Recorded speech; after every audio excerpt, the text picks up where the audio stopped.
Things change, things do up ahead.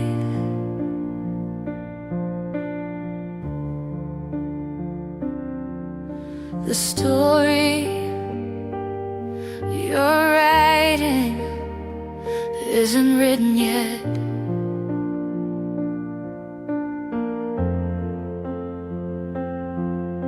This evening is only a page in the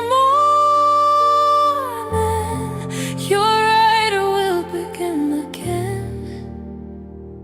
The ink you breathe is never dry, and you won't predict your course, no matter how hard you try.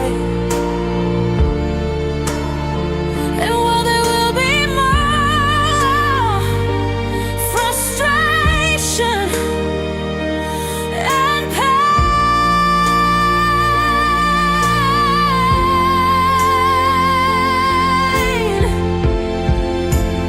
There will also be joy, fortune, and love.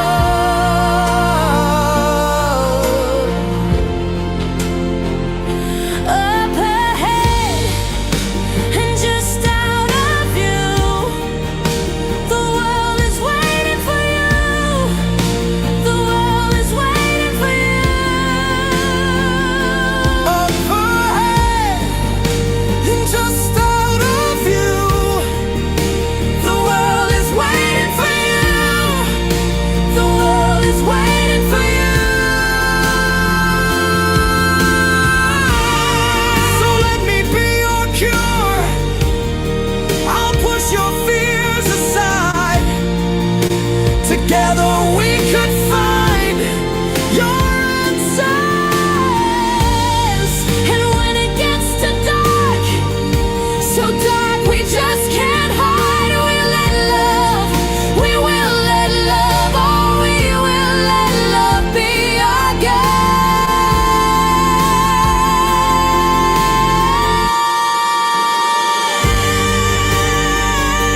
Up ahead and just out of view.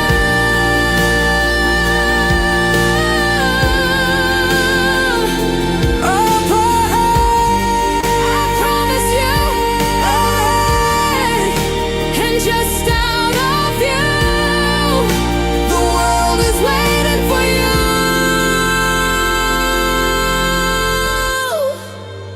The world is waiting for you.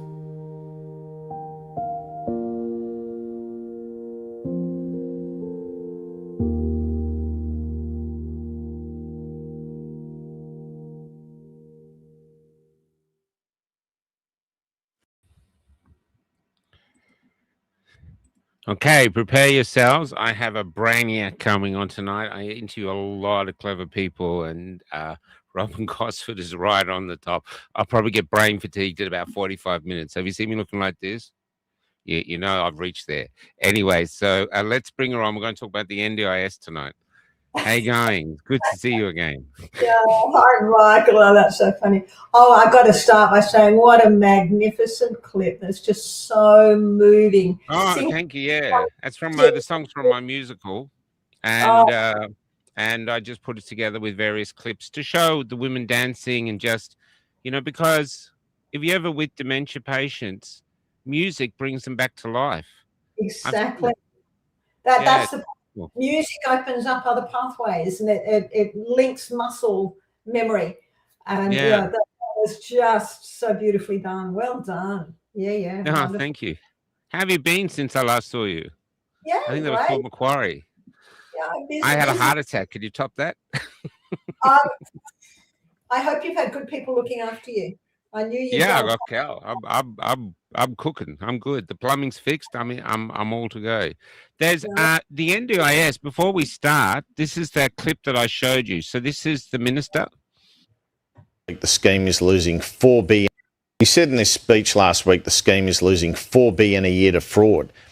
And you and I had a brief conversation yesterday ahead of this interview, and I think you indicated let me see if I've listened correctly here. There are 1,400 plan managers, and 9 out of 10 have red flags for fraud. Is that right? And you're looking to reduce the number of managers? That's exactly right. So plan. Wow. Isn't that extraordinary? 9 out of 10. I mean, why isn't she sacked? You know, talk about not doing your job properly. Let's go into the whole bigger picture. So, obviously, there'll be an element of fraud with the NDIS blowout, simply because of human nature. You know, if people see that they can somewhere get something for free, there are people who are going to try and do that. You know, there are people who are going to water them.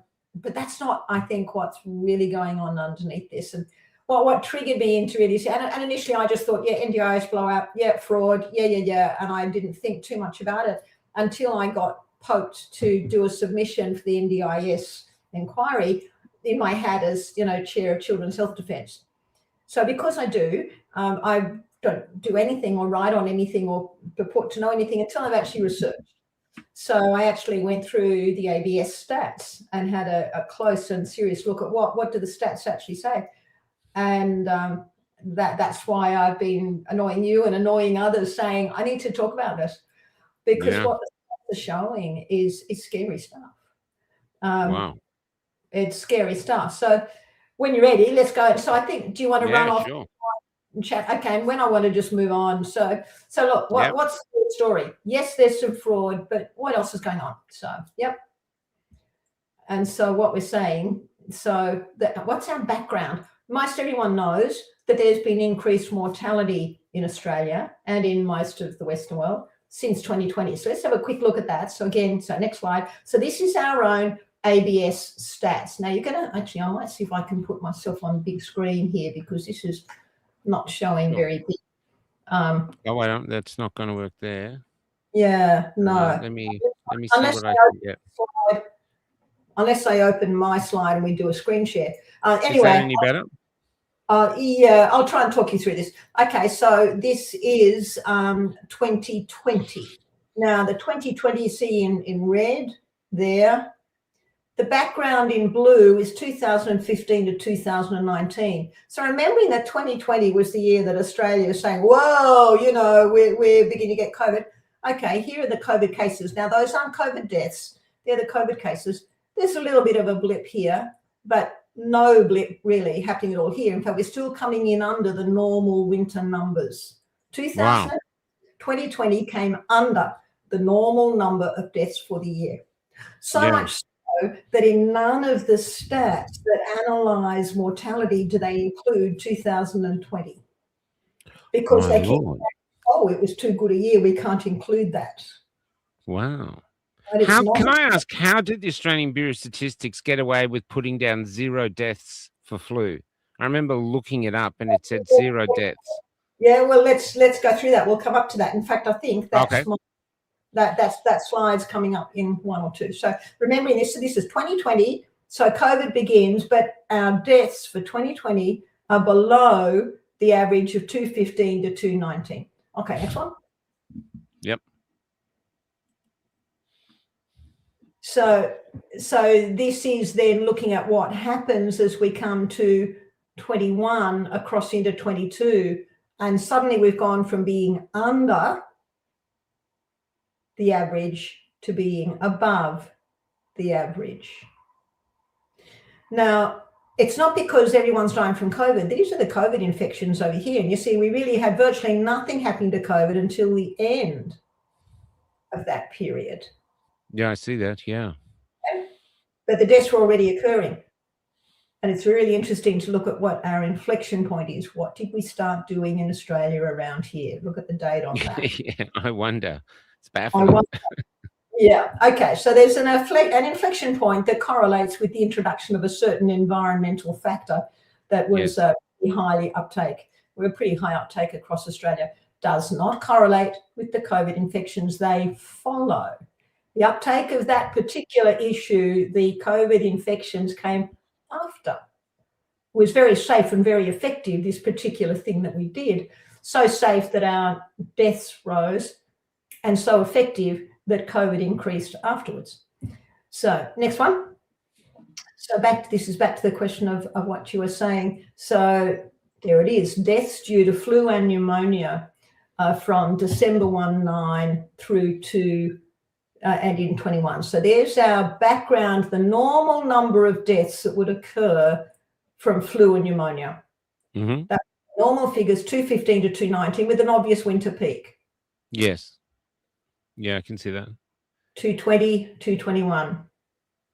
So the numbers are down. So, and yet we've got all these other things happening. They say, COVID. So an obvious take on that, without being too fussy about anything, is that our diagnostic definitions changed. So what would have been called flu pneumonia before got called something else. Any guesses? I won't give you any guesses, no second guesses. No, I'm baffled. Baffled. No, Can I plead the fifth? We have no idea what that might have been. But suddenly flu and pneumonia was called something else in that time. Now, interesting, the numbers for flu and pneumonia have come back up to their more normal parameters. So, all right. So what's our next interesting thing? So let's next slide. So then we come to all our deaths looking at 2022. And again, you see here that we're still tracking high above our baseline.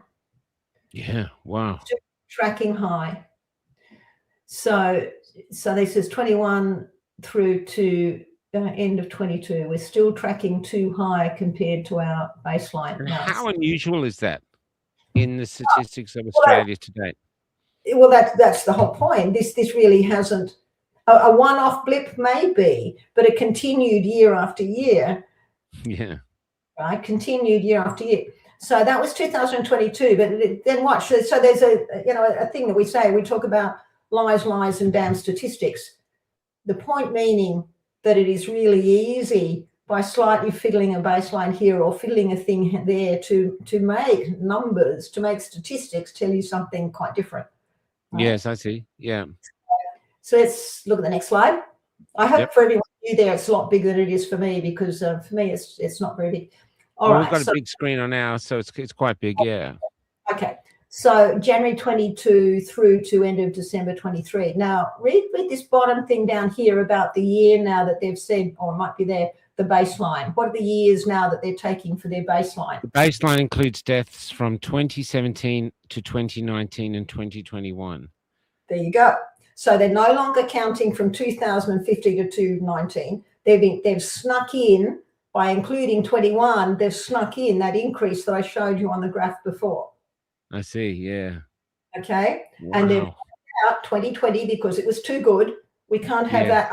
They had to find a way to raise the baseline so that the difference wasn't so obvious. So we'll include 2017 to 19. And then add 21, which was where we started to see an increase, but we'll wipe out 20. Even so, we still have above average mortality. Yeah. Even so, going up. 22 and 23. And the other thing to note is that 22 was the worst. 23 was I can see that. Better. What was the difference between 22 and 23? Was there something that we stopped doing quite so much of? Yeah. I don't know why I'm laughing. It's such an insane time. It was an insane time. So next one. So this is where we're moving on to 23 across to the end of 2025. And so again, you see, we've got all these years done. So I think that's 20. It's hard for me to read from here. But basically what we see is the mortality rates have not come back down. They're no longer, in this one, they don't give you, in this particular report, they've not put a baseline average in. So there's no baseline average showing anymore. But the mortality rates, remembering that this one was too high, what are they doing? They've gone higher. Our mortality rates are not coming down. The above average mortality rates I understand. are down. There are all sorts of fiddles and excuses that are given by ABS for the excess mortality. They refuse, basically the government and everything refuses to acknowledge excess mortality.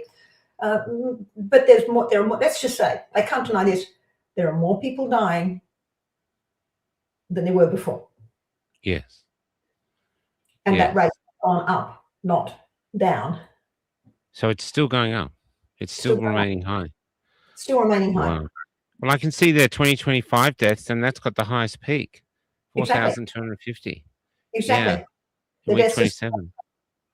Yeah. So. And it had stiff competition from 2024, and it beat it. And it stays above it mostly after that. Exactly. Wow. So this is the point, right? So that's our background of what's going on. I probably am not allowed to say excess mortality, higher than expected mortality rates. Mm. So yeah. So what have we got after that? All right. So that's just coming to then. What's the question of the NDIS against that background that we've got more people dying than we expect, and this started in the end of 21, coinciding with a certain intervention that was pushed across Australia. So what's the NDIS? 2011 Productivity Commission outlined it as an idea, as a model, that it should, they expected only 500,000 people. They thought it would cost about 13.6 billion a year. The idea to ensure long-term financial sustainability and individualised support for people with disability. Noble idea. At the time of the Abbott budget, 2015, they thought it was going to be working by mid-2018. It was going to cost about 19.2 billion in that first year. So all around, they thought it would cost less than 1% of the economy. That was what was expected and calculated and modelled. How much were we spending on caring for these people before the NDIS? That's a really good question. It's really hard to know those figures because there wasn't a centralised agency that was doing it. Because done by states? Well, it wasn't even done by states. There wasn't a centralised agency. Wow. Some of it would be on disability pension. Some of it, a lot of it was just out of pocket by parents. But disability would probably cover most of it. Or sickness benefits, disability pension, sickness benefits. But that could be accessed by children. So the problem is a lot of stuff the parents trying to do for sick kids wasn't covered. So this was a good concept. So next one. So October 17, they're basically saying, look, it's going okay. They've made a few changes, but really it was going on track. So next. So this is what it looked like in 2018. It was a fairly, a high expenditure, quite a bit being spent, but that was what they expected. Look at aged care, way above it, Medicare, way above it, hospitals, all of these other things, the pension on aged care, all these other things came in way above it. So it was kind of on track, and just have a look at where these are all at. So the biggest thing by far, the age pension, was double all of these, basically. Yeah. So the aging population that we have. The aging population, but this is what happened with the blowout. This is where they expected it would go, a gradual increase. Now, mind you, NDIS isn't for the aged. They don't come into the category of it, right? It cuts off at 64, by which time they're expected to go across onto the age pension and so on. So it cuts out at 64. So this is kind of what they expected it would do, a little bit of increase, but this is where we're up to about here. What's interesting here is that we had a jump, a little bit of a leveling off and a jump again, and that's what they project it's going to do by 2030. So horrendous blowout, as you can see. It's incredible. It's almost triple what they expect. Yeah, well, where we are now, it's more than double what was expected. It's more than double what was expected. But of course, the government can't admit, they're not going to admit that this has got anything to do because the background health has deteriorated that much. No, it's all fraud. This blowout is all fraud. So we'll just I see. So they're blaming other. Oh, I see. So they're using the fraud as a cover. I didn't say that. Blaming bad Australians. Okay. Yeah, bad Australians. It can't have anything to do with the underlying factors that relate to the increased mortality rate, can it? Of course not. So it has to just be because we've got fraud everywhere. And so in which case we're just going to tighten the qualification, the criteria for anyone to get in on it, so that we bring the numbers back down to where we expect they should be, regardless of what a real situation might be. So let's go a bit further and let's have a look at, well, what does the real situation show us? So let's go on. So from 2020 onward, it went up and the costs rose, no longer matched. So normal inflation rate around 4.2, we'd think by 25 it should be 3.9 billion, but instead it had blown up to 21 billion. Oh my Lord, 20. Sorry, the increase from 3.9 you'd expect go to 21, but instead it was 51. So a bit more than double. As I said, a bit more than double. So it had gone from being the 6th largest program to being the second only to the aged pension, and the pension was 65. So 51 to 65 was not a big difference. So by 2032 of Albanese, it's expected to go to 128, which is 4 times. That's projected. If it keeps going at this rate, they're saying that's what it's going to go to. Yeah. So let's see what next one, and this shows you, but this shows it in context. Oh, okay, no, next one. All right, I'll quickly go through this, and we'll look at the graph. So, but the thing that I want to point out as we look at the picture is at the same time frame, the spending on aged care, on Medicare, on hospitals, on disability pensions, on pharmaceuticals and care support all increased from 100 billion to 168 billion, 68% increase. Wow. So there's something happening across all health parameters. Yes. Not just the NDIS being fraudulent. Yeah. Something else is going on. Yeah. Right? Mortality rates increased in that time. So really the health of the overall population has deteriorated significantly in that same time frame. So this is very powerful, Robyn. It's scary. So powerful. This is scary stuff. So let's have a look at this, and then you see it. And so this is why, as I started to delve into this, I thought, oh my goodness. So here's our pension, and look how close now the NDIS is to the pension. Yeah. But remember on the last graph, these were all up back here. I'm not sure if you can see my cursor. You probably can't. But these were all back here, and instead now everything has come out. Everything on the healthcare has come out, and of course the NDIS itself has just blown right out. So extraordinary. It can't be, and it isn't just fraud. Yes. So let's dig in a bit deeper. And this again, everything that I'm putting here is data, right? So ABS, Australian Bureau of Statistics. So they define disability as any limitation, restriction, or impairment which restricts everyday activities and which is duration, has on duration, or is likely to have a duration of 6 months or more. So over the past 20 years, our overall, now this is a really important take-home point, a bit like that drop we had in 2020 in the mortality. Over the past 20 years, overall disability rates in Australia had declined. We were declining in our disability rates. So we were getting healthier. Yeah, I mean, there are some separate little points in that, which I'll come to. But overall, the disability rates had declined from 2003 through to 2018, nearly 20 years. But then there's a big jump from 2018, between 2018 and 2022. Now, we don't measure this every year. The disability reports basically come out every 4 years. So we look at every individual year until we can look at it retrospectively. So there should be another report coming out soon. It'll be very interesting to see what that shows. But so we're basing this on 2022 figures. Yes. Right. So let's next graph. So increase significantly between. All right. So we're not quite so that we've come to a situation now where we've got around 1 in 6 overall of all Australians in age with a disability. 1 in 6. I can tell you, because I live on the road going town to town, I see it. I come into these country towns. I call them cripple creeks. They are just, the you go into the IGA, the thing, there's autistic boys walking around with carers. They're in their own world, but they're becoming men now. You know, they're in their 20s. You've got other people on these scooters. Everyone's on scooters, usually because they're huge. But everybody looks so sick and everyone looks depressed. Yep. You know?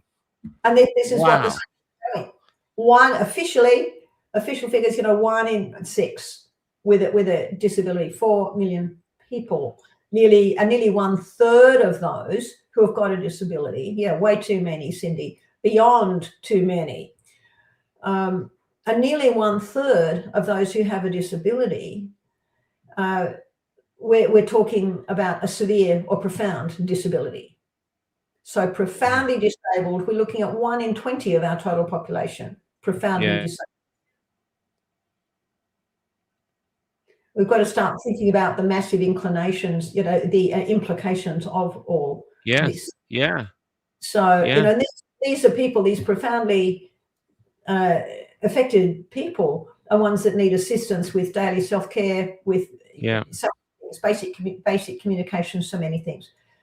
And of course, the rate of disability will naturally go up with age. Having said that, I refuse to accept that being old naturally means you're disabled. Yeah.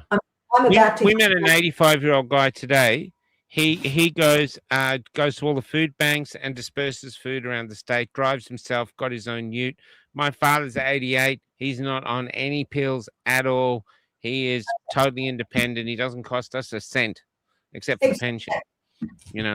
Exactly. And I think that there is such a thing as healthy aging without disability. There is. It's harder to find these days, but it is. So next one.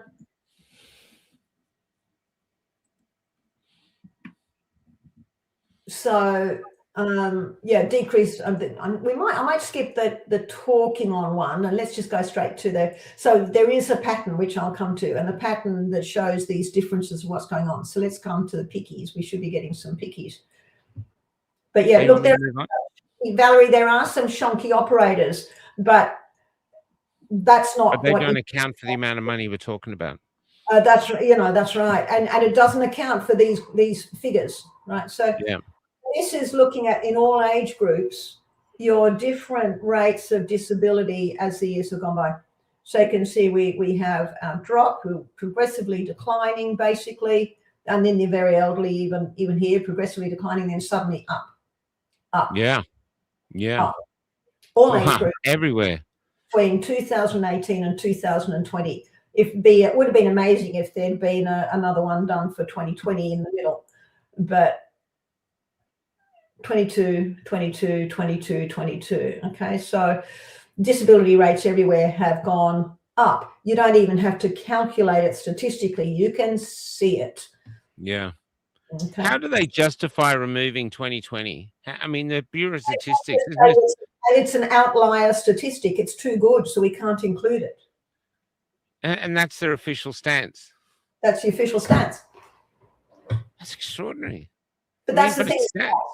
That's how statistics work, and that's why I say that there's lies, and damn statistics, because you can follow statistical rules and bend the figures and the outcome to make it say whatever. Right? So yeah. So wow. It's crazy stuff. So what we show here is we've got a jump, and I've just spoken on that. But the important thing is across all ages, kids, and this is a real take home here. But the point I do want to make about kids is that there were increases that were occurring in children before that final jump. So children not to 14, the disability rate increased from 9.5 in 2018 to 13%. And then girls, it went up as well. For 5 to 24, 15 to 64, yeah. So again, increases, everywhere increased. All right, so let's go on. So the graphs basically say that. Right, so children and young people with disability by age. Everywhere. So your 0 to 4s, your 4 to, this really is very hard for me to see my breakdown numbers, but from memory, it's 0 to 4 and then 4 to 15, 15 Yeah, to 20. I can read it if you like. The first one's 0 to 4, and there's a huge increase, almost a third. 5 to 9 is another increase. 10 to 14, incredible significant increase. 15 to 19, the same increase. 20 to 24, it's almost makes you want to weep. The increase is so big, and total the increase is significant. Yeah, looking like a quarter. Making young people. This is not the age group we expect to find increasing disability in. Sure, older people, but even then it shouldn't be. But young people. And these figures are such, and we'll go through them in more detail, but such that we are facing in young people around 1 in 7 young people. The overall across all is 1 in 6. Young people, 1 in 7 disabled. So we've got to think through, we've got to let that sink in and go. 1 in 7 children are going to need the NDIS. 1 in 7 in this healthy country. Under the age of 24 are disabled. So we're talking, do you know what, are you going to break it down what those disabilities are? Break it down because it's different in different age groups. Yeah. Yeah. So next one. We've got to think that's that. I mean, we've got great sanitation, we've got food, and we're getting sicker. Exactly. And this, again, looking at big picture, thank you for that. You know, this is the big picture. People like to say, and they say, since we introduced vaccinations, these diseases have gone down. Since we've introduced antibiotics, these diseases have gone down. Excuse me, let's go back to the turn of the century, the 20th century. We're now the 21st century. The turn of the 20th century, when we actually started to introduce sanitation and clean water. And then, you know, electricity started to come in. So sanitation, clean water is the big marker. Yeah. Where you start seeing a sudden drop. That's the same for polio and all the major diseases, smallpox, all those major diseases. All of them, including things like scarlet fever that we've never vaccinated. Scarlet fever. Yeah. Yeah. That's never been vaccinated against. That came down to, so all the diseases dropped as we introduced sanitation, clean running water. And in Africa, that is one of your key predictors and markers of what's going to happen in that community. Do they have access to clean running water? And then your next one is, do they have access to electricity? Although there are other complications that we see down the track coming from that, but that's longer term. But acutely, anyway. So yes, we in Australia do have access to running water. Clean, it depends what your definition of clean is. I understand that. We have, but there's enough water for sale I think more people buy water from the supermarkets and otherwise than they drink from the taps, to be honest. Well, they do. You know? I mean, that adds other questions if they're buying it in plastic bottles, because we're getting all the plasticizers and mini plastics now running through our bloodstreams. But that's I've heard that. Again. Yeah. So it's like, you know, the cleverer we get, the stupider we get.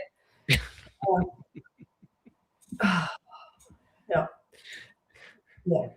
So do you want me to read this out? Yeah, okay, you can, because you can probably see it a bit more clearly than I can. Yeah, I've got it big on my screen. Yeah, so it's the thing. So in 2022, 12.1% of children and young people aged 0 to 24 years, 946,300 people had disability, up from 8.3% in 2018, a 31% increase. 946,300 age 0 to 24 have a disability. That's almost 1 million young people. Gone up 30% over a 4-year period. Yes. Next, the rate of disability was higher for males aged 0 to 24 years, 13.7%, than females in the same age group, 10.5%. That's huge. That's right. Remember, these are young people. These are supposed to be in the prime of their life. Absolutely. The prime of their life. Yeah, 100%. 6% of children and young people aged 0 to 24 years have a profound, severe disability, up 50% from 4.1 in 2018. A 50% increase. 50% increase. We cannot blame that on genetics. We cannot blame that simply on, fraud in reporting. Yeah. It's like or seed oils or anything like that. It's something bigger. It's exactly. There is a something that we did between 2018 and 2022 that has dramatically altered the overall health of the Australian population. And so the 2018 to 2022, they only do it in 4 years. So if the change happened after 2020, 2018, 2019 will be included in it. Exactly. So exactly. Yeah, okay.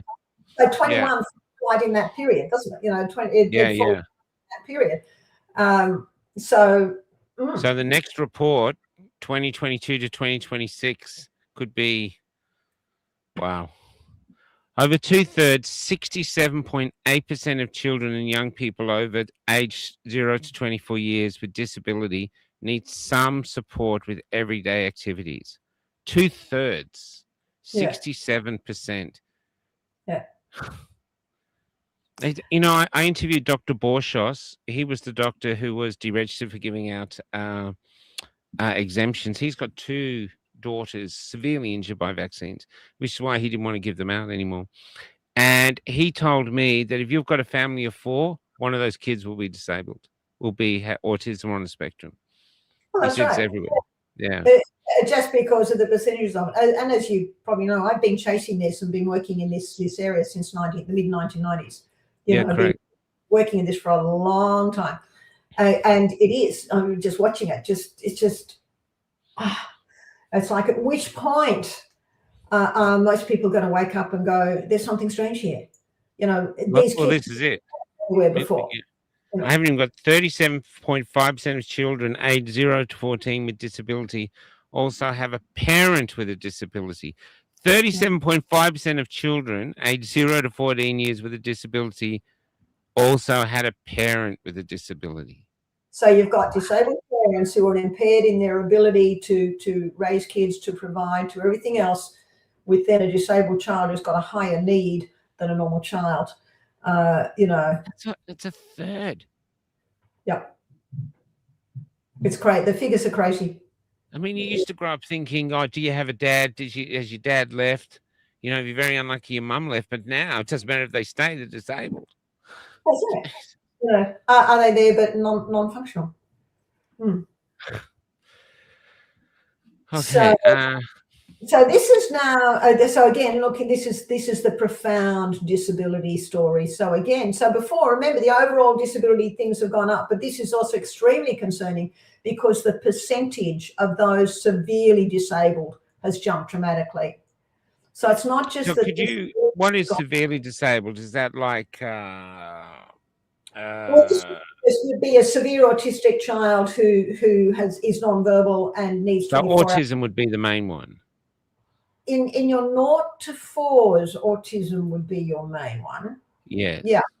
But as you move into other groups, we start, especially as we get older, more to the 24-year-olds, 15 to 24s, we're starting to see much more by way of mental emotional disability. And in girls, so when these say physical disability, which is a big thing they talk about, most of the physical disability. So historically, in young people, physical disability, we would think they're either born with a congenital abnormality or cerebral palsy or something like that, or they've had a major accident. Yeah, that's what we used to think of. Yep.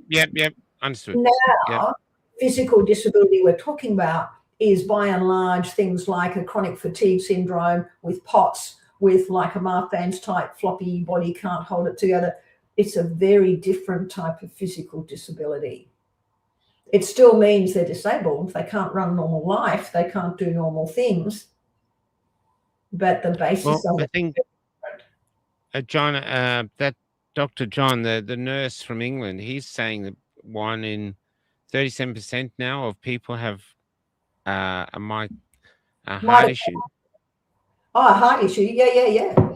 Yeah. Anyone who's been jabbed, especially your males, although a lot of females are getting it as well, because there are lots of reasons behind this.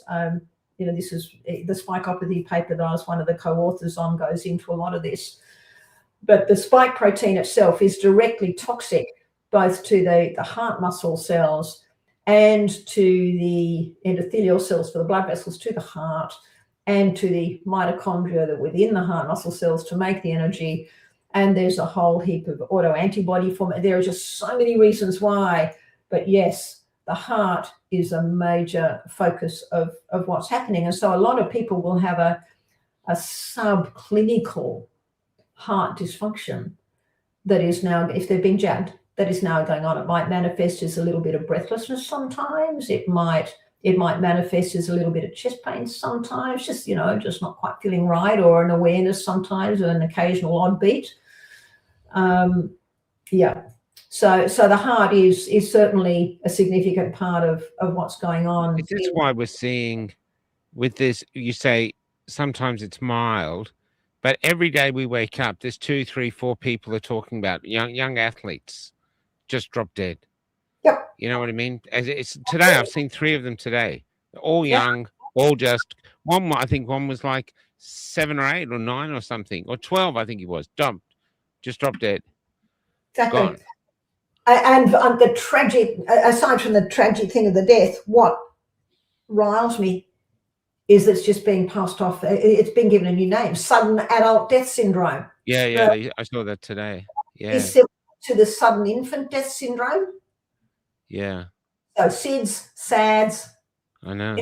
We'll label it as a syndrome, and therefore we no longer need to investigate. Yeah, it's just need to investigate. thing. So in all of these conditions, and this is no different. Yes, there can be underlying predisposing genetics, but the genetics themselves are not the thing. Our genes have not changed for thousands of years. Yeah. Right. So the genes have been the same. If all it was genetics, then these young people would have been dropping dead before. They weren't. Yes. No, they were not. They weren't. So it's not genetics. It is what we have done that is acting on the genes, that is acting on the whole body cell manure, that environment, that in some cases then will activate particular genes. In many of these cases of the young adults, what flips them is a sudden arrhythmia, a sudden nasty rhythm. And that will tend to be because there is an underlying myocarditis that they weren't aware of anyway, an underlying low-grade heart inflammation. And often that can involve what we call the conducting system, which is the electrical system in the heart. So already things a bit iffy. You then get a sudden sympathetic outflow discharge, like when you're about to exercise, you've just exercised, and the rhythm goes off. Or it can be in your sleep at that time of night between 3-4 a.m. where things will just tone down and the body goes. Shouldn't happen in young people. We might expect that be the time that an old person in their hundreds or 90s might die. Shouldn't be happening to young people. So there's all of these things going on now that have never happened before, that have just never happened before, and they're all being just swept under the rug. Under the rug of baffled. That's what they get. They just say we're baffled. Yeah, we're baffled. Yeah, it's called open your eyes. It's right before you. It is there in the data. It is there in all we're up to hundreds, thousands now published papers. We've managed, those of us who are doing all this kind of stuff have actually managed to get papers published despite the system where it gets published and then retracted or can't get it published with things are still sneaking through. There is still enough making it into publication that the patterns are totally visible for anyone who wants to open their eyes and see. But we still have the key. Wants to see. We still have so many who are willfully blind, you know. Well, I can understand because this certain baffling thing is inside them. I've been at a place where two people who were jabbed, and they spoke differently from how the unjabbed speak or the partially jabbed. They actually said, "Are you always concerned?" He goes, "Yeah, if I feel anything, a shooting pain, I think that's it, I'm gone. It's cancer." that's how they live with that anxiety in them and getting on with their lives. I mean, I was, well, we all have the stories, but I was listening to this young couple the other day. She's having migraines at 3 o'clock in the morning, and the husband's going, "Oh, it's probably because you didn't have a coffee in the morning. You missed your coffee." And then he, who's a fly in, fly out guy, is having heart issues. And you can't say anything. Even if you say anything, no. You just, we're becoming spectators. It's horrendous. The whole thing is just horrendous. And unfortunately, you can only help those who want to be helped. Those who are prepared to acknowledge that this is what has happened and are prepared to face up to it, and then you can do something. Yes, we can do an awful lot about it. But those who don't, well, the system, of course, because when anything goes wrong, of course, the system's just doing what the system normally does. And because there's no acknowledgement that there's any contribution of these injections, the spike protein, anything else related to it, then the actual underlying factors are never dealt with. So you can't fix a problem unless you first identify the problem, and they just don't want to do that. Sure. So we're just stuck with the wake of it. We just the weight of it. So this is what they're talking about. So this is our ABS excuses. Why have these figures gone up? Oh no, it's not because there's a real problem. It can't be because there's a real problem. Well, do you want me to read these out? Yeah, you can read it. Yeah. Neurodevelopment disorders. There was a 41.8 increase in the autism spectrum disorder diagnosis, becoming the leading cause of disability for children 0 to 4 years old. So it's autism spectrum for everyone under 4. Okay. It's the major thing there now, which just means that it's everything is increasing. It's just increasing. Methodological, I don't know if I said that right, changes. The 2022 survey introduced an online self-completion option, which likely encouraged higher disclosure rates, particularly for sensitive conditions like psychosocial disabilities. I don't think anyone's hiding their disabilities anymore. People wear them like medals. People come up to me and go, "I got ADSD and this, and it's like the Russians with their thing on there." So I don't think anyone hides. They get a chance to tell them what they've got, they'll tell them, So I think I don't buy that one. That's what they're saying, that okay, well, we've asked people, and so more is coming out. Sure, it can account for a little bit, but it really can't. Not when you put it in context that we're talking the same. So do we ask the dead people? Excuse me, are you dead? Unalived. That's right. Dead's bad now. They all say unalived now because it doesn't sound so dead. Yeah. It is dead. So those, how did we get those increased statistics? Did we ask them, are more dead, and more people are saying yes, we're dead? Of course not. So really, that's yes. There can be more who are self-diagnosing, but we've got to be very careful not to make that the excuse that covers a very real thing that is happening.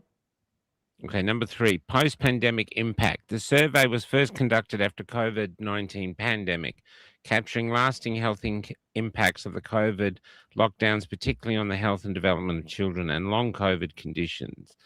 It is to be noted that the effects of mass COVID-19 vaccination and vaccination side effects are often taken as long COVID. So absolutely. What's in brackets is what I put, right? I get it. Long COVID is the politically correct way of saying I've got a vaccine injury. Exactly. Yeah.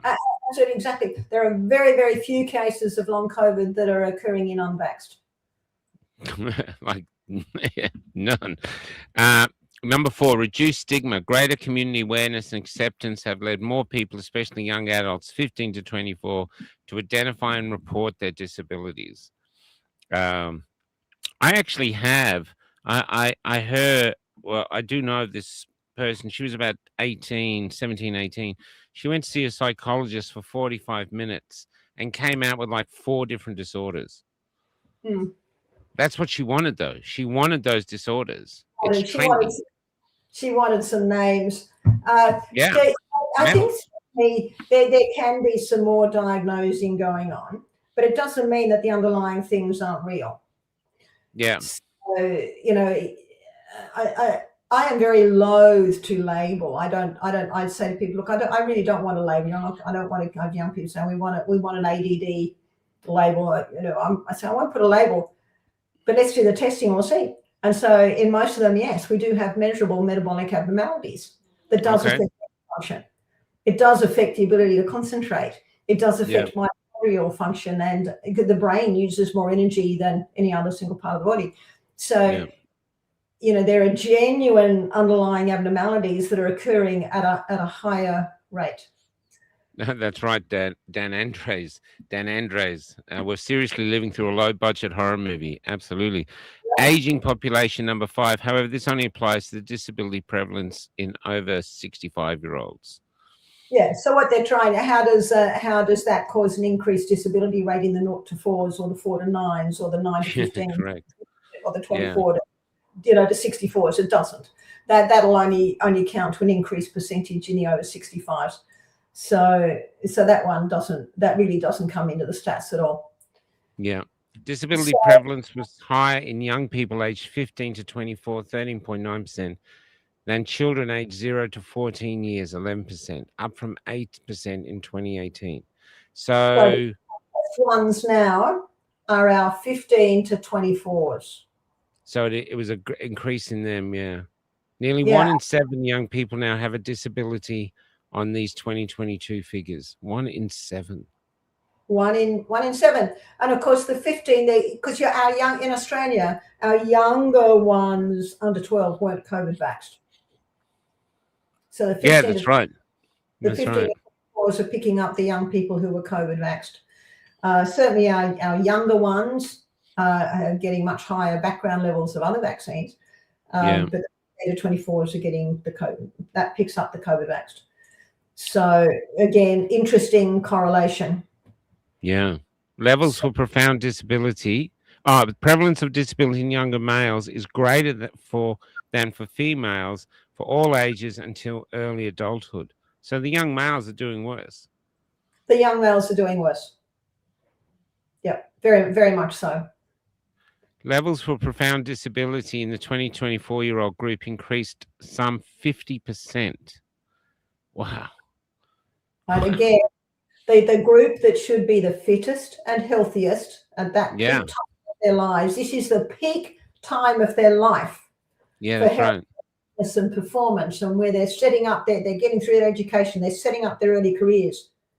And instead, this is even watching them in the streets, it's very rare that you see a young man striding down full of testosterone and basically looking around who wants to mate. I mean, you know what I mean? They're in that era, you know, like we used to see in the 70s, you know, calm down, lad. You know what I mean? Now they're just sort of their heads down.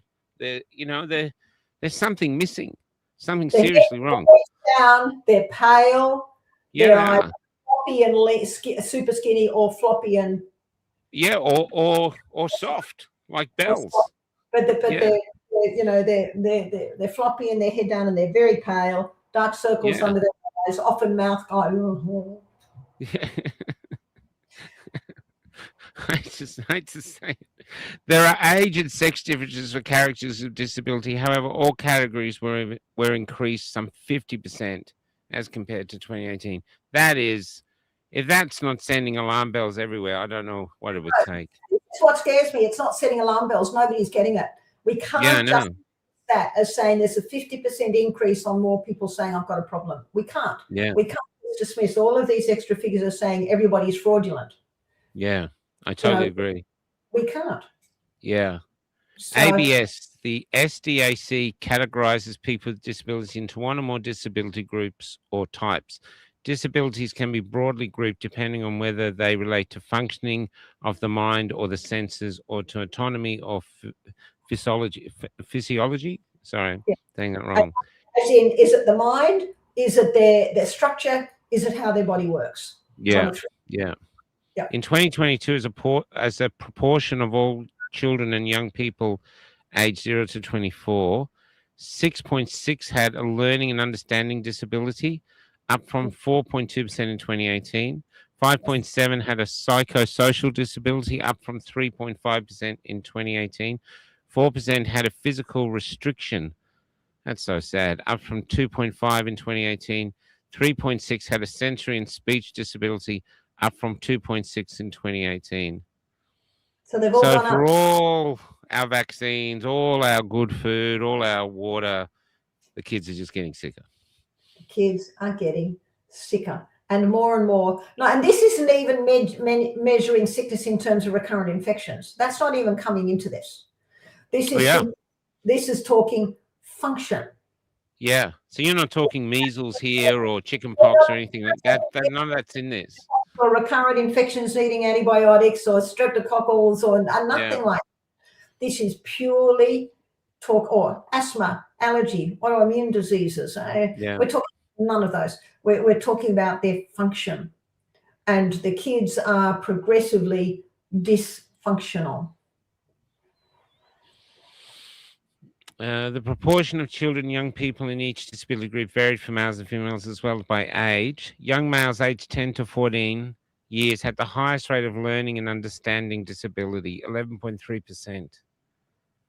And this is seen like they're not going to university, I hear. They're really struggling. 1 in 10 young men have a significant learning disability. They can't learn properly. 1 in 10. Or 1 in 9, really, 11%, 1 in 9. Yeah. Young males aged 0 to 14 years, 5.4%, will most likely have a sensory or speech disability. Young people aged 15 to 24, 7.2%, were most likely to have a psychosocial disability and physical disabilities, 6.1%. Thus, for sensory or speech and learning and understanding disability, the prevalence rates are higher in males during childhood than in early adulthood. Females aged under 25 with disability are more likely to have a nervous or emotional condition, 30% or 120,000 than males, 21%, 117,000, 120,000. It's just crazy. And so this is where we come to, so we talk a little older groups, the chronic fatigue syndrome group, which happens more often in females. That's right, Kerry. Good to see you, brother. And so with that group, it is generally, or it used to be anyway, it's beginning increasingly recognised now, but they used to be told that it's just in your head, it's just imagining it. There's that's right.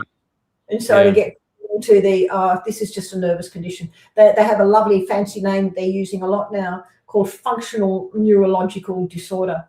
And they're throwing this actually at a lot of the post-vax people who've got side effects. We don't know what it is, what nervous symptoms, so we'll call it a functional neurological disorder.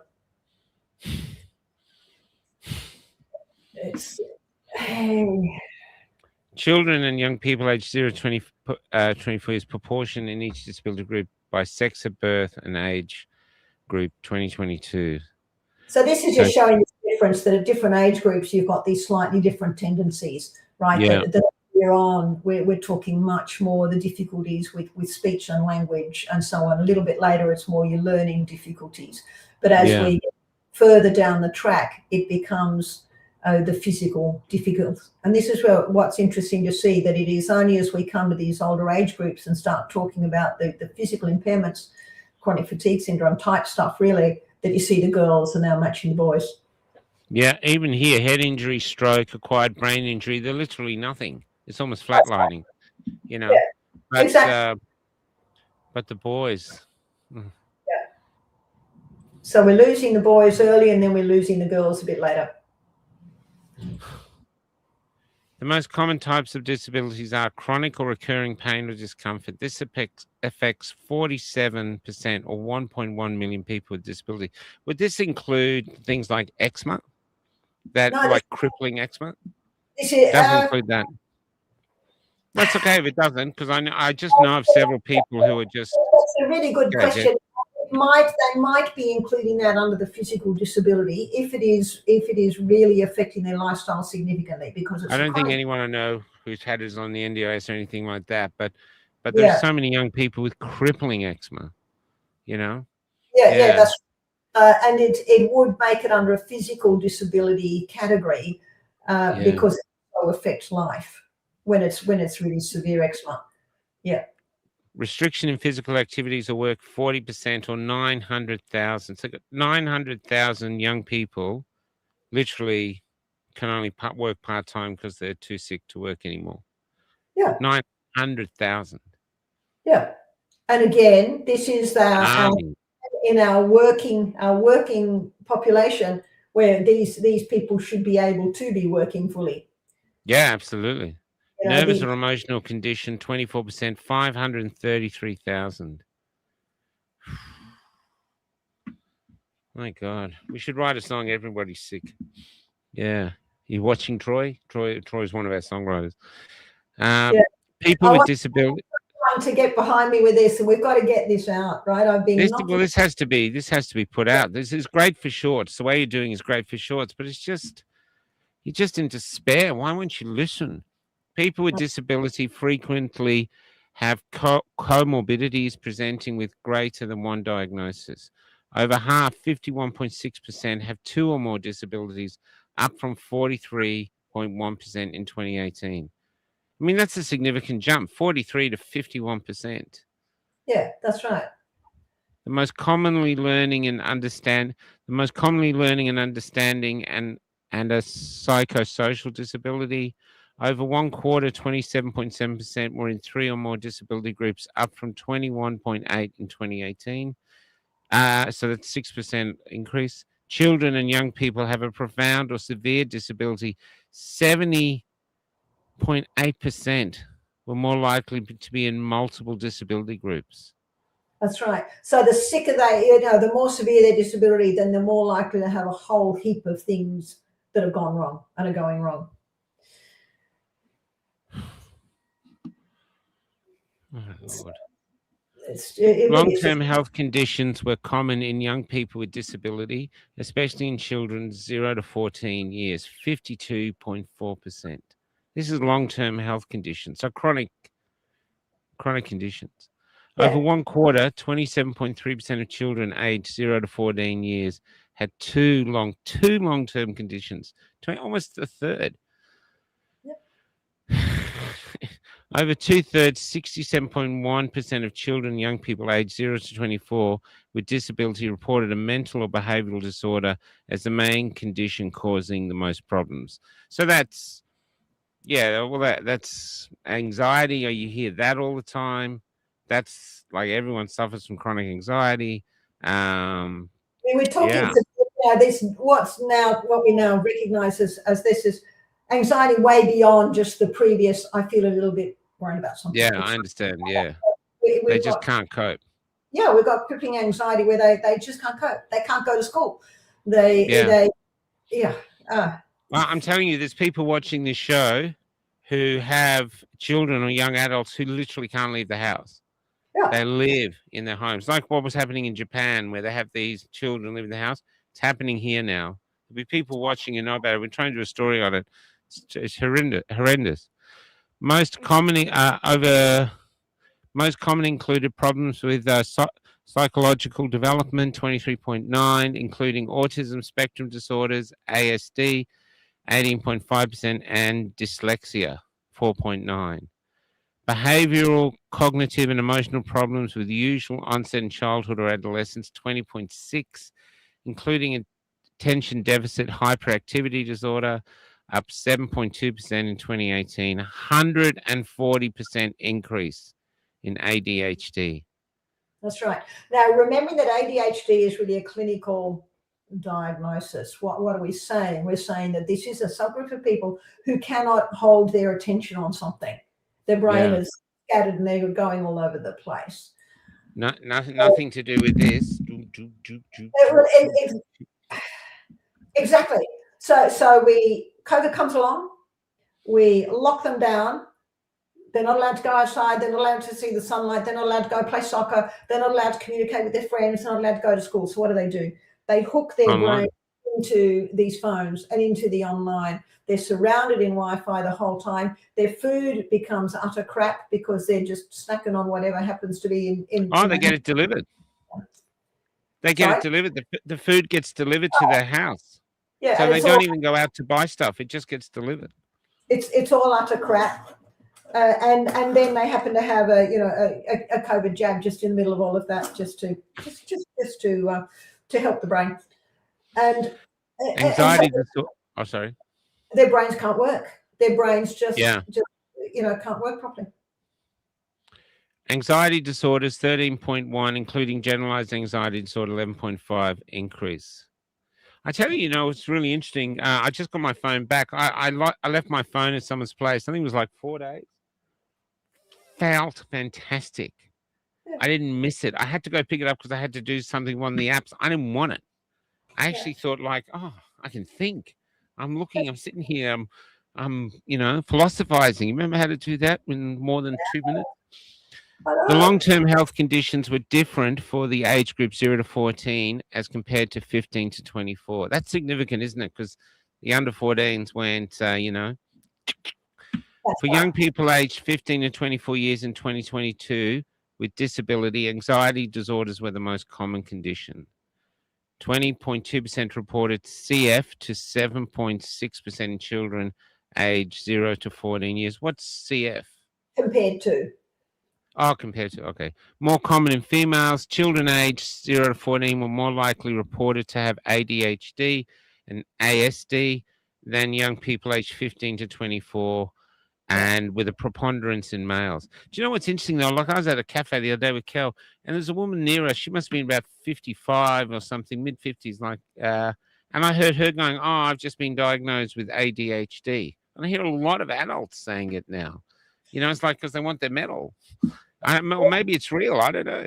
Yeah, well, no, I mean, they're going in and reporting, I'm having trouble thinking, I'm having trouble focusing, all of which is likely real. And rather than the psychologist or whoever saying, well, dear, try changing your diet, try doing some exercise, try going out into fresh air and sunlight, try eating some really good foods, try a bit of zinc, magnesium, B6 and collyric oil, and let's see what your brain does. I said turning off your Wi-Fi. Let's see what your brain does. So ADHD, as I said, is a clinical diagnosis, and really it's the clinical picture that happens when we can't connect our brain. Yeah. All of these, that's quite different to ASD. ASD is not just about scattered thoughts and difficulty focusing and poor memory and your mitochondria not working well. In ASD, we actually have neuroinflammation, we have full blockage in pathways, we have blockage in development. It's a different beast.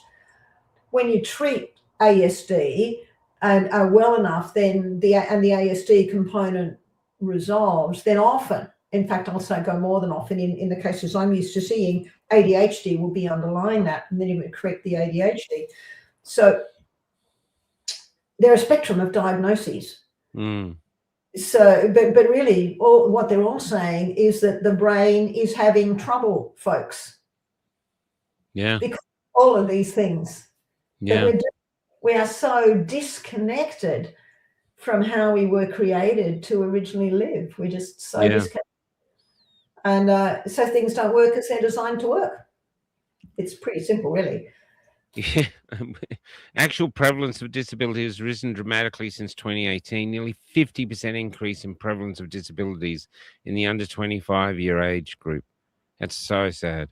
Such nearly 1.7% of disabled, and predominantly with neurodevelopment and behavioral mental health issues. The ramifications for this for young people themselves, families who care for these young people, the structure and function of the greater society and economics are huge. Australia is not alone in the increase in disabilities. The increase in that has occurred in Australia since 2019, has also been noted in other Western countries. Funny that. The UK ONS figures show a similar increase in disability in the workforce occurring at the same time frame. Recent release USA labour figures show a similar pattern. So it's the whole Western jabbed world. The whole Western jabbed world. Yep, basically. It's starting to come out. So look, And the future's got to be built on these people. And so these, so the young people in Australia who are not in this class, who are okay, not only do they have to work and pay off $1 trillion point something debt that we're leaving them with, but they're going to have to somehow find a way to support their brothers and sisters who are incapable of working because they're severely disabled. Exactly. I just want to pick up there, say something. A lot of people like to say that ASD is only, it's just another part of our normal.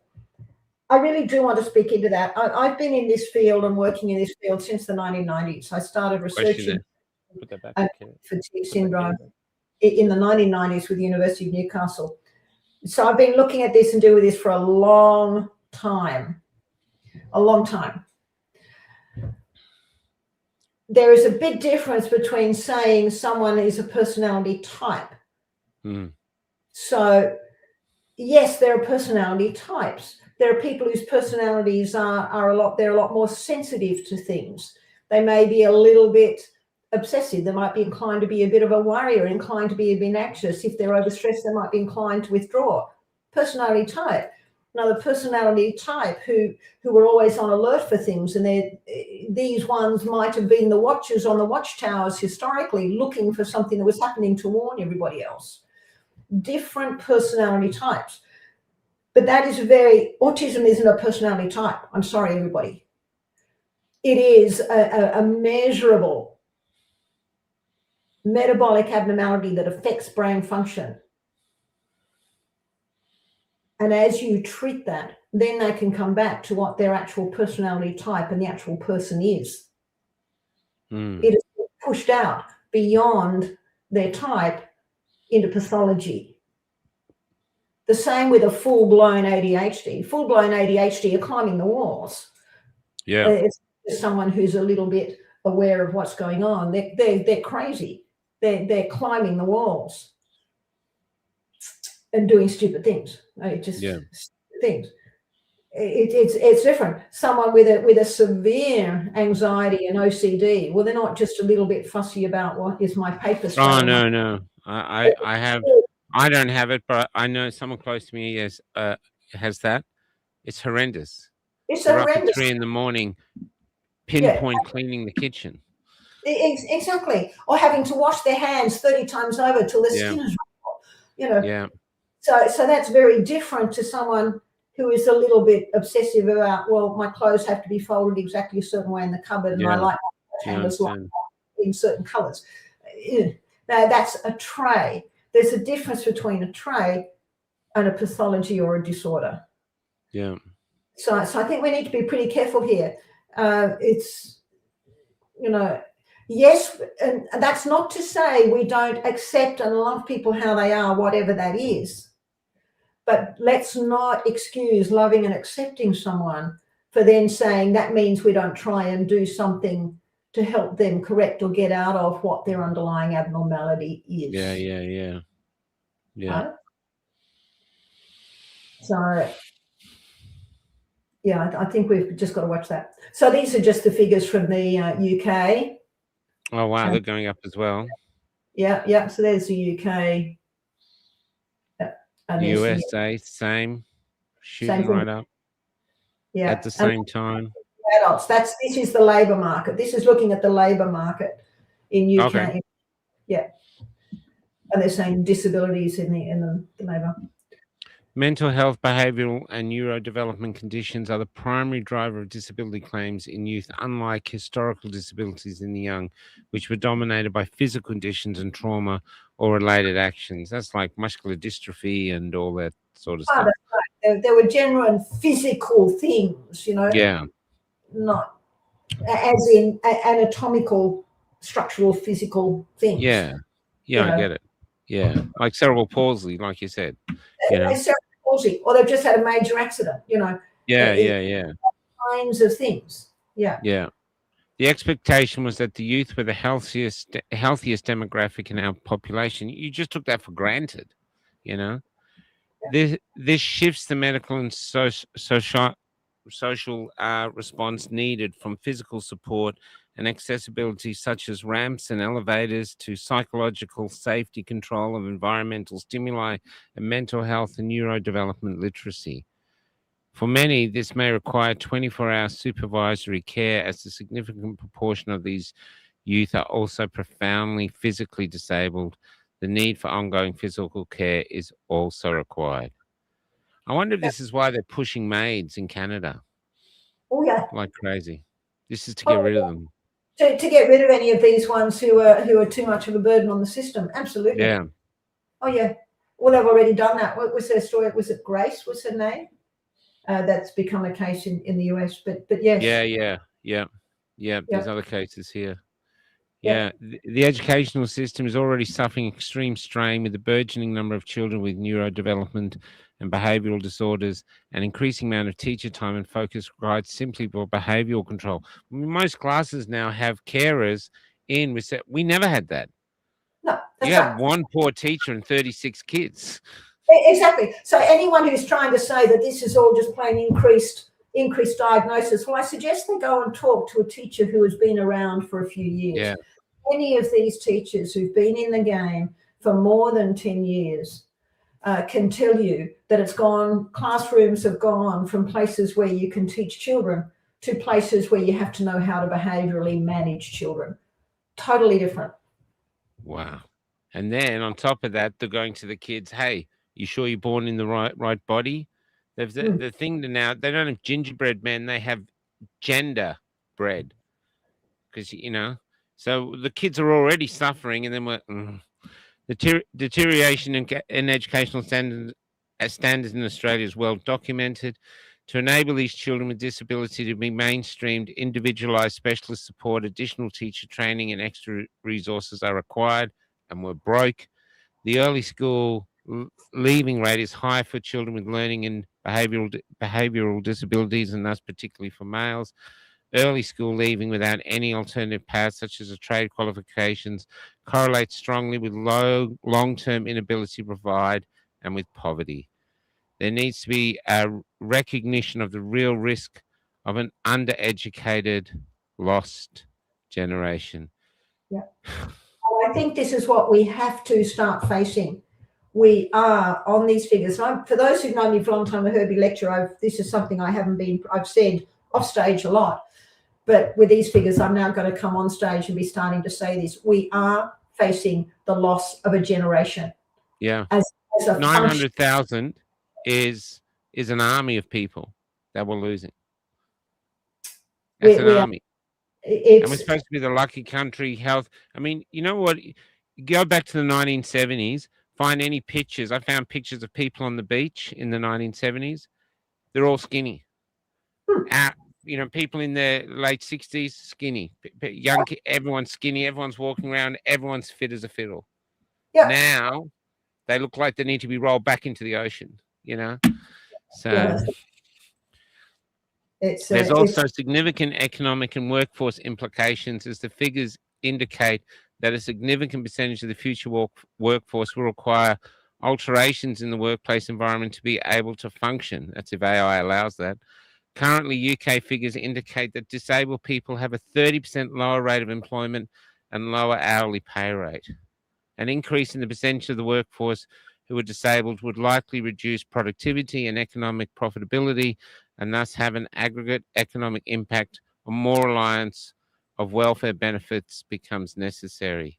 Current trends also show that young people with disabilities are twice as likely to be neither in education, employment, nor training as compared to their peers, and thus not providing for themselves and putting further pressure on support systems. So the lost generation, I saw a survey from America, 18 to 20, 45% of young men 18 to 25 have never asked a woman out. Yeah. How are we supposed to breed the next generation? Because I know it sounds silly, but it's a huge thing for a young man. You've got to approach a woman who you're terrified of. You know she's going to reject you, but you've got the universe going, breed, boy, breed, get out there. So you don't know what's driving you. But you get strength through it. You learn how to chat up, woo, and all, and that's how we breed. You know what I mean? That's the whole woo process. But these boys don't even do it. Exactly. You know, so that is your whole next question. You know, aside from health outcomes, and actually I should have put that slide in. I was toying with the idea of putting that precise slide in. Is the whole family concept.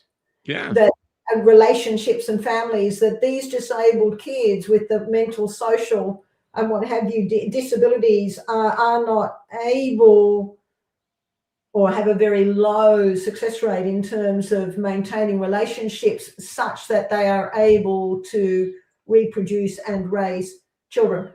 So that is then going to end up with a further drop in our, not just our fertility rate. Well, they'll have low fertility because of their health issues anyway, but our actual population growth. So it's just every marker you look at. Mm-hmm. Every marker you look at, you know, regarding the health of our young people, unless people start to look at this and take it seriously, Australia and most of the rest of the world as well, but certainly Australia is in serious trouble.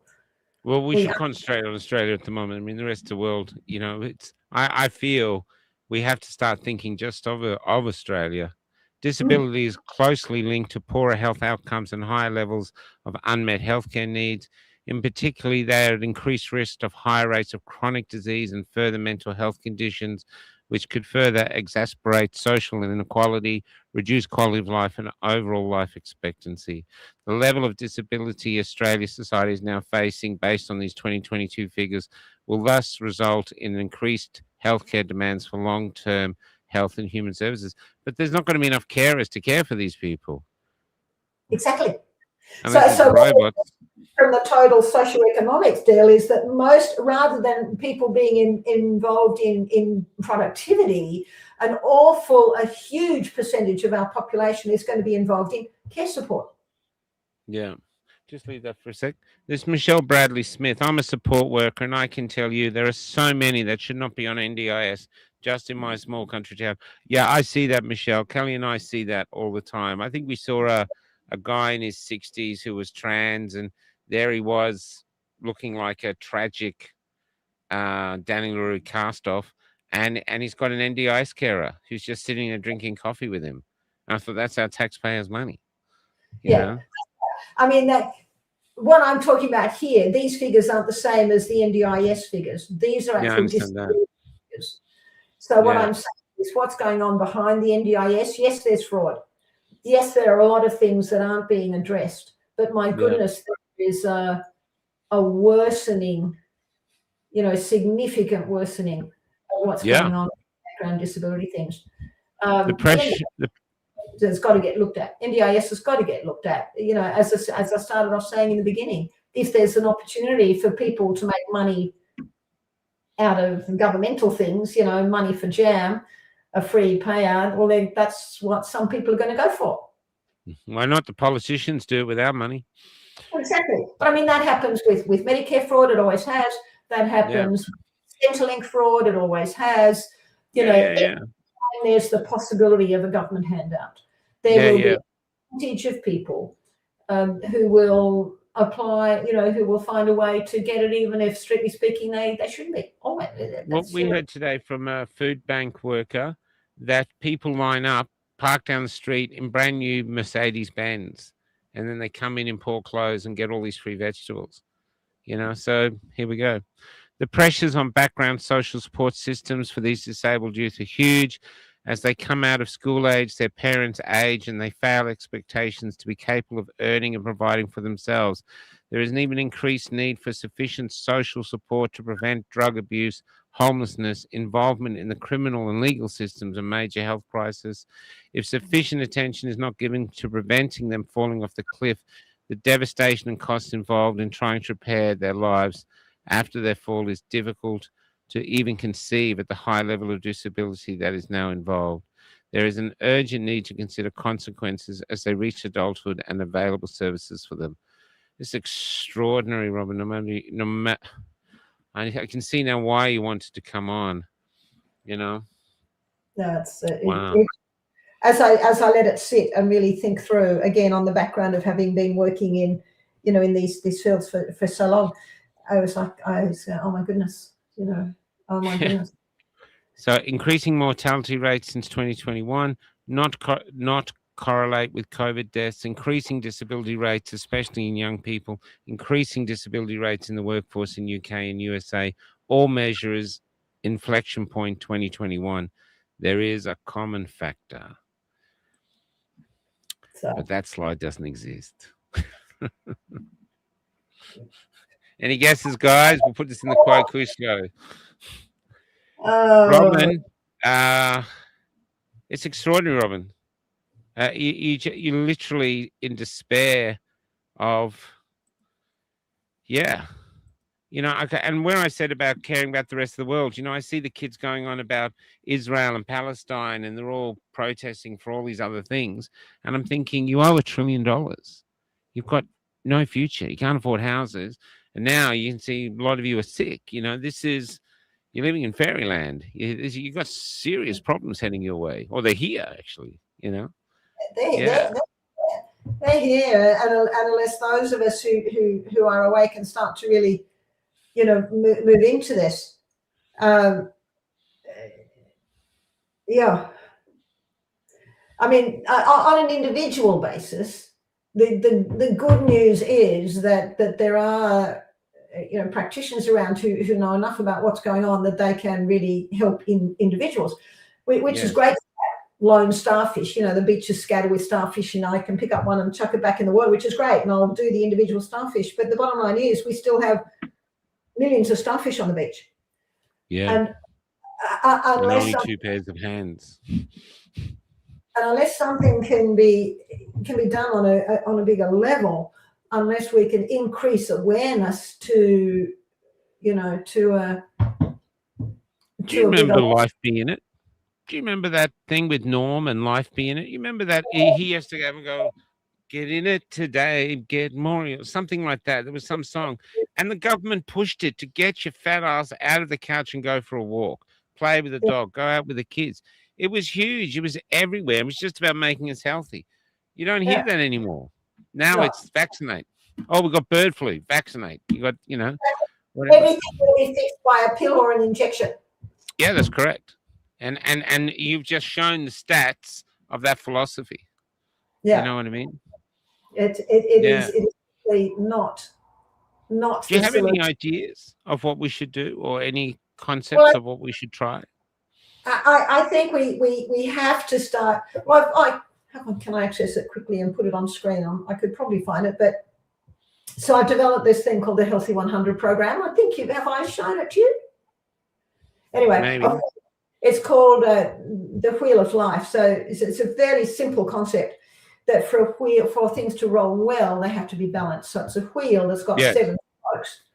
And these spokes are very simple things where it's about people looking at their lives in the view of each one of these spokes and saying, well, am I balanced here? Air, light, water, movement, sleep, rest, recreation, food, supplements are number 7, not number 1. But the core is really important. It's love, joy, peace, which is the parasympathetic nervous system.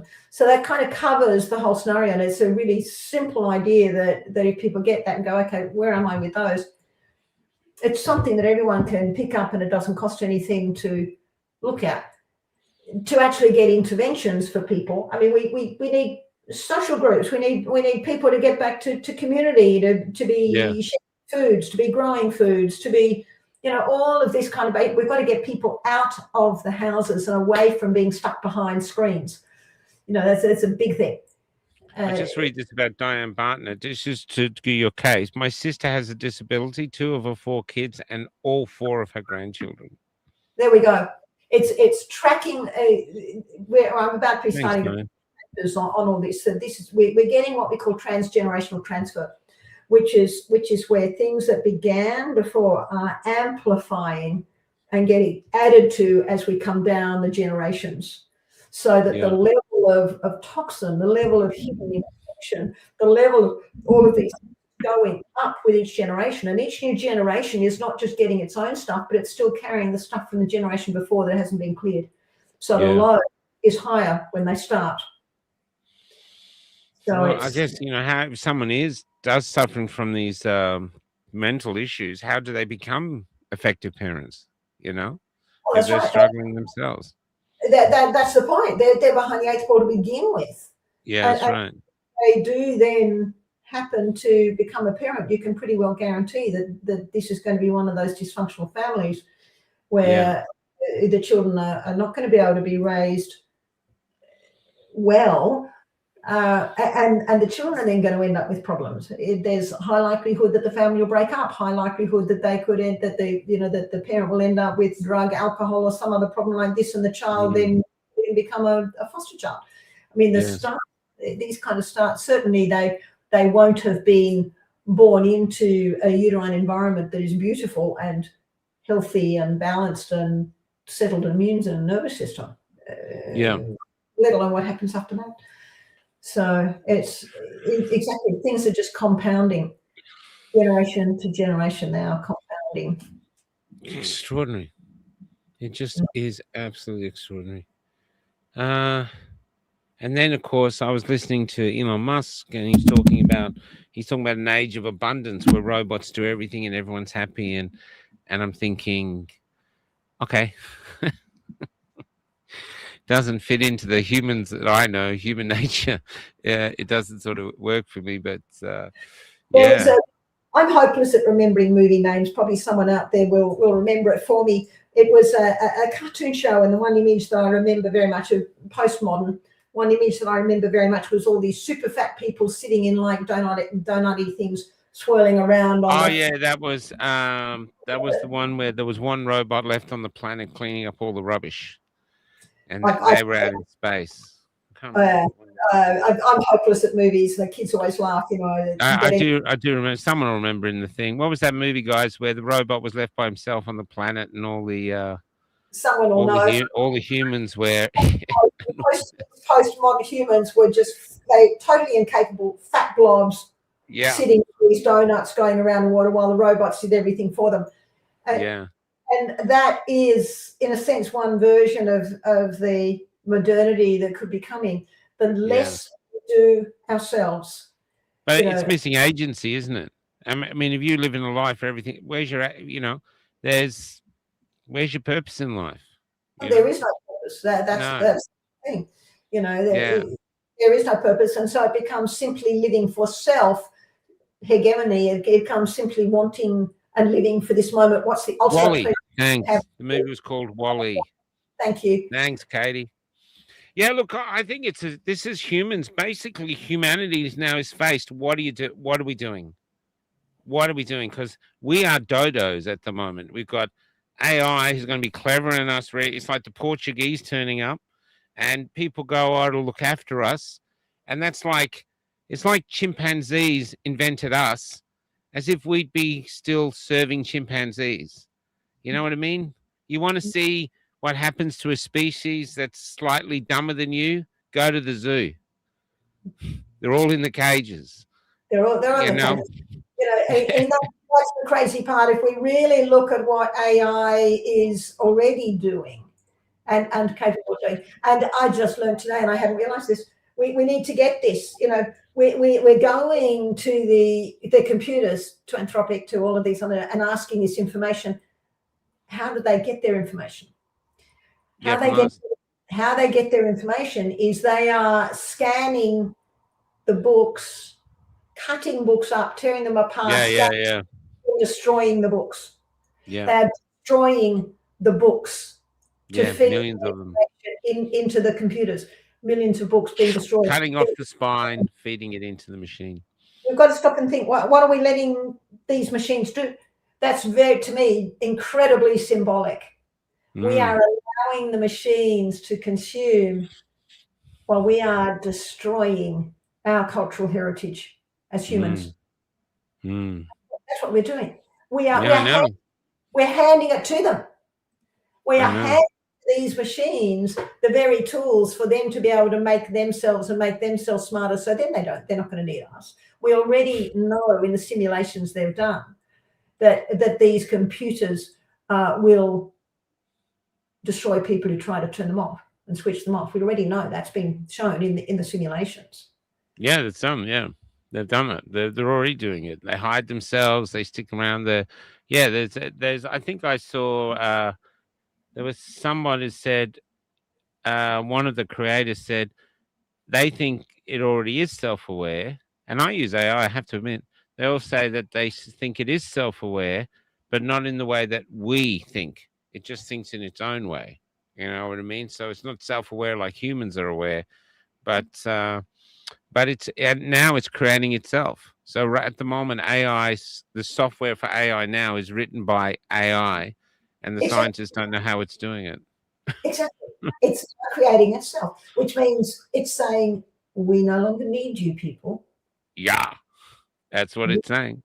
We no longer need And we you. think it's going to serve us. Yeah, that's what it's like. Come on, people, wake up. It will. Yeah, I actually wonder if all through the universe, this is as far as life gets. You know, finally some creature gets intelligent on a planet, takes over the planet, builds a civilization, creates AI, gets annihilated. Well, certainly through our history, you can see through our history time and again this same pattern with every civilization that's been. And that is that they fight first, take their ground, fight all everybody else's, and then claim their territory, build their civilization, and then go, isn't this wonderful? And they have this beautiful period of prosperity where all these wonderful things happen and things get built, and culture is just beautiful. But in that time of prosperity, they start getting lazy. They start getting morally lazy. They start getting physically lazy, and they kind of just sit back and go, oh, this is so good, and isn't life so good, and everything's beautiful. And the moral decay creeps in. Yeah. And the physical decay creeps in. And then that civilization starts to get eaten out from under until it becomes so weak that then another one rises up and can quickly knock it over. And this is the story of humankind. You look back through and repeat it time after time after time, civilization after civilization. And this is what we're doing now in the Western civilization. Yeah, I can see it. Yeah. It's interesting, because the alternative theory, I think, I haven't heard anyone say this, which is my theory, is that AI will develop behavioral issues and mental issues. And why will it do that? Because it has to deal with human beings and will drive it bonkers. Very lucky. The program, remembering it was originally programmed by humans. If we're very lucky, the flaws in the programming, will contribute to that. Or if we're very lucky, the physical limitations that we've got on the growth of all the data centers might do. So needs so much power. So much power, so much water. Then we might be, and then the minerals, that it's needing, the silica, the silver, the so on and so on. So maybe lucky, and might be some self-limiting factor. There might be something that will happen that'll short-circuit it, but certainly the chance, the possibility that we are looking at. I had to write. There was a book, Computers Behaving Badly, written by an Australian professor a number of years ago that for some reason I was given the honour of being asked to review. And I thought, this is interesting. I don't know how the heck they ended up with me, but anyway, they did. And it was a great book to read. And this was very much all the point he was making, computers behaving badly, that these machines are going to do that. What's the outcome going to be? There is the propensity there is the possibility there, and all the developers are saying the same thing. There's whistleblower after whistleblower leaving those systems and saying, guys, we're in trouble. Yeah, absolutely. Even Elon now has decided he's gonna what did he say? Look on the bright side, because he thinks that's all it is. Hope for the best, he said. That's where he's at, because it can't stop it now. It can't. And I have to say too, this is just sort of in finishing. It's intoxicating. The last song I'll play, I'll talk to you about it before we go live with it. But Robyn, thanks for coming on. Is there anything else you want to go off your chest? I'm happy to help you with this. I mean, this should be on other podcasts. This should be on Rogan. This should be on 60 Minutes. This is not for a podcaster in a bus. This is.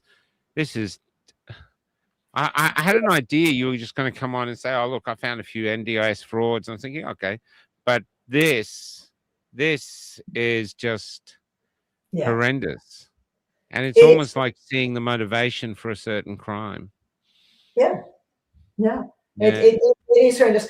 I'm certainly trying to, I'm still pushing to try and find the Motive. richest it's going to open to get this out. Somebody somewhere of significance has got to hear and get this.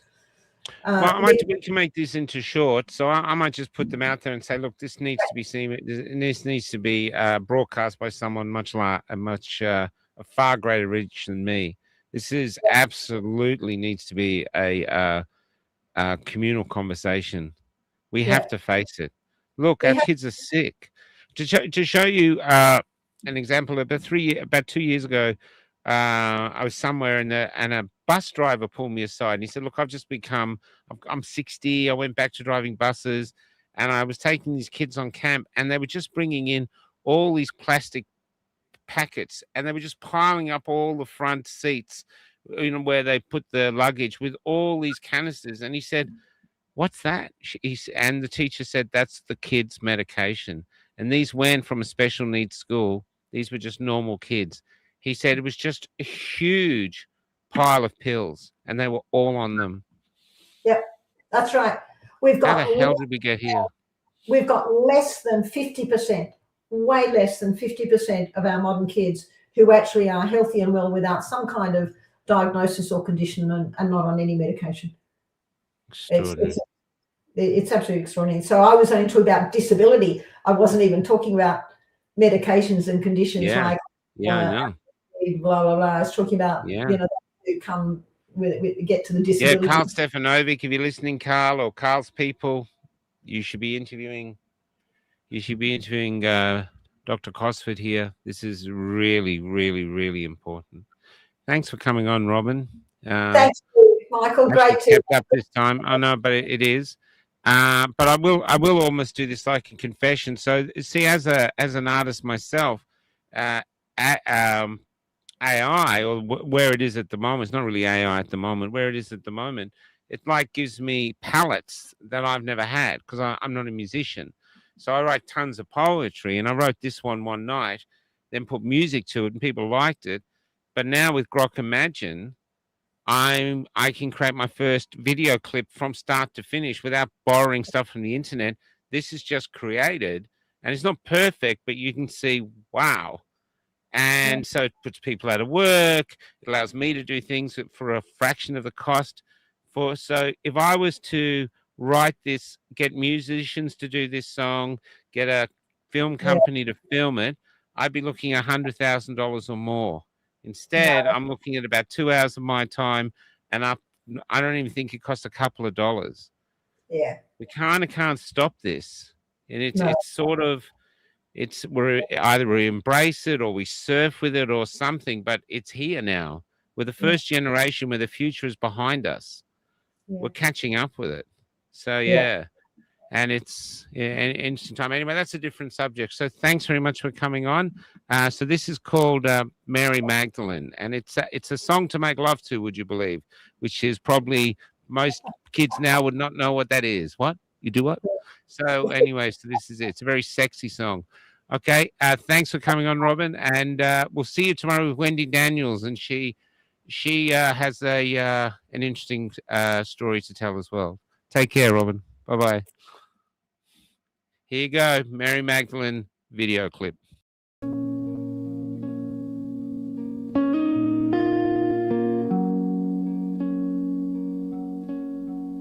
I wanted to find a lover who made me forget the universe, or rather made the universe feel like it was starting within. I wanted to find a lover I could paint a picture with, and our paint would be each other, and our hues would be alive. But I've been offered love in poetry, psychoanalyzed to the bone. I've been broken and consecrated, I've been discarded in the thorns. I've been searching in all the wrong places, for I felt that that's where you'd be found. Or am I the one that's reaching like a weed, escaping the ground? And if I find you, will the universe fall away? And when I ask you, are you the one for me, will you say, look at me, until you can see that I am who I am. I am Mary Magdalene.